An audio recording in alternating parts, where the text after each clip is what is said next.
ମା ସବୁବେଳେ ଆମ ଉପରେ କୃପା ଦୃଷ୍ଟି ରଖିଛନ୍ତି। ଯାହା କିଛି ବି ମାନସିକ ଏଠି କରୁ କି ଯାହା ମନ ଭିତରେ ଥାଏ ତାଙ୍କୁ ମନେ ମନେ ତାଙ୍କୁ ଜଣେଇ ଦେଲେ ସିଏ ନିଶ୍ଚିତ ପୂର୍ଣ୍ଣ କରନ୍ତି। ଆଜିକି 10 ବର୍ଷ ହେଲା ମାନେ କମିଟି କରାହେଇଛି, ବୁଝାବୁଝି କିଛି କରୁଛୁ। ମୁଁ ଆଗେ ତ ଜେଜେବାପା କରନ୍ତି, ତାପରେ ସାନା ବାପା ହେରିକା ପୂଜା କରୁଥିଲେ, ତାପରେ ମୁଁ ଏବେ ଆଜିକି 16-17 ବର୍ଷ ହେଲାଣି ମୁଁ ପୂଜା କରୁଛି। ମନ୍ଦିରର ଆମର ଆଗରୁ ପୁରୁଣା ସିଷ୍ଟମ ଥିଲା, ଏବେ ଆମ କମିଟି ଯେବେଠୁ ହେଲାନି କମିଟିର ନୀତି ନିୟମ ହିସାବରେ 4ଟାରୁ 4:30 ଭୋର ଭିତରେ ମନ୍ଦିର ଆମ ପହଡ ଖୋଲା ହୁଏ। ମାଙ୍କର ଗାଧୁଆ ନୀତି ନିୟମ ସାରି ଆଳତି 5:30ରୁ 6ଟା ଭିତରେ ଆମ ଆଳତି କମ୍ପ୍ଲିଟ ହେଇଯାଏ। ମାଙ୍କର ପ୍ରଥମ ଭୋର ଆଳତୀଟା ଆମର 5:30 ଭିତରେ ଆମର କମ୍ପ୍ଲିଟ ହେଇଯାଏ ପ୍ରତ୍ୟେକ ଦିନ।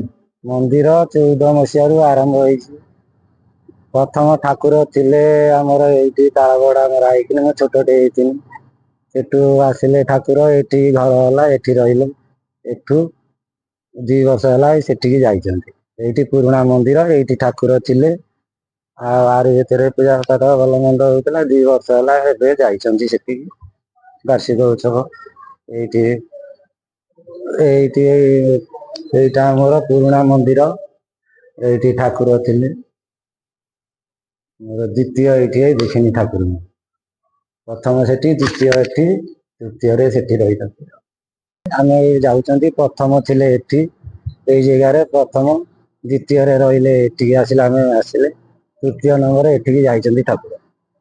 ଆମର ଏଠି ତ ବର୍ଷକୁ ଆମର ପ୍ରଥମ ଶୀତଳ ଜାଗର ପରେ ଶୀତଳ ଷଷ୍ଠୀ, ଶୀତଳ ମାଙ୍କର ନବରାତ୍ର, ଦୁର୍ଗା ପୂଜାଟା ଆମର ଏଠି, ଏଇ 3ଟା ପୂଜା ଆମର ବହୁତ ବଡ ଆକାରରେ।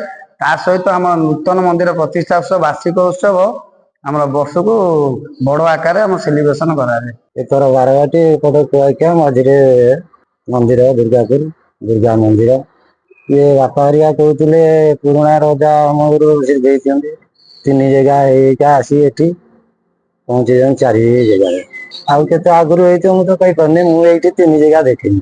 ତାପରେ ଏଇଠି ଗୋଟେ କମିଟି କରାହେଇକିନି ଦାୟିତ୍ୱ ମୁଁ ବୁଝାବୁଝି କରୁଛି। ବାହାଘର ଭଲ ମନ୍ଦ, ନୀତି ଭଲ ମନ୍ଦ ସବୁ ଦାୟିତ୍ୱ ମୁଁ ବୁଝୁଛି ଆଉ ଏଠି ଯୋଉମାନେ ବି ଭକ୍ତ ଆସିଛନ୍ତି ତାଙ୍କର ମନସ୍କାମନା ନିଶ୍ଚିତ ପୂର୍ଣ୍ଣ ହେଇଛି। ମୁଁ ତ 75 ମସିହାରୁ 12 ବର୍ଷ ମତେ ହେଇଥିଲା। ବାପା ବଡବାପା କୀର୍ତ୍ତନ କରନ୍ତି, ତାଙ୍କରି ନୀଳାଙ୍ଗିରିରେ ବୁଲି ବୁଲି ମୁଁ ଏଠି ପହଞ୍ଚିଛି। ମା ଦୁର୍ଗା ଦେବୀ ଅଛନ୍ତି, ଈଶ୍ୱର ପାର୍ବତୀ ଅଛନ୍ତି, ନୀଳକଣ୍ଠେଶ୍ଵର ଅଛନ୍ତି, ପାର୍ଶ୍ୱଦେବୀ ନବଗ୍ରହ ଆଗରେ ଅଛନ୍ତି, ପାର୍ଶ୍ୱଦେବୀ ଚାରିପଟରେ ଅଛନ୍ତି, ବାରାହୀ ସେପଟେ ଚଣ୍ଡୀ, 3ଟା ମୂର୍ତ୍ତି ଅଛନ୍ତି। ଦୁର୍ଗା ପୂଜା ନବରାତ୍ର ହଉଛି, ଈଶ୍ୱର ପାର୍ବତୀ ବିବାହ, ଜାଗର, ବାର୍ଷିକ ଉତ୍ସବ, 4ଟା ବଡ ଫଙ୍କସନ।